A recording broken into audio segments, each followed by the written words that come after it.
தலைவனுக்கு முன்கூட்டியே தெரிஞ்சிருக்கும் போல விசில் அடிச்சான் குஞ்சுகள் அப்படின்னு, அப்படியே மடக்கூதி குஞ்சுகள் அப்படின்னு தமிழ்ல சொல்றேன். இந்த மடக்கூதி குஞ்சுகள் என்னென்ன வேலைகளை செய்யுதுங்கிறது உங்களுக்கு தெரியும்.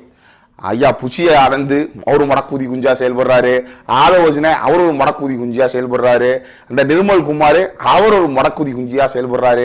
அது மட்டும் இல்லாம இந்த லோயலா மணின்னு வயகரா மாத்தையை போட்ட மாதிரி தெரியவான ஒரு பையன் அவன் மடக்கூதி குஞ்சா தெரியறான். பாருங்க, இப்படி விசில் அடிச்சா குஞ்சுன்னு சொல்றேன், நீங்க தவறா நினைக்காதீங்க, அதை தமிழ்ல சொல்றேன். அவர் விசில்னு சேர்த்து விட்டாப்புல நம்ம மடக்கூதி குஞ்சு அப்படி. இப்ப நம்ம யாராவது விஜய் ரசிகர் வாங்க மடக்கூதி குஞ்சு நல்லா இருக்கீங்களா அப்படின்னு நம்ம கேட்கணும்னு தோணுது.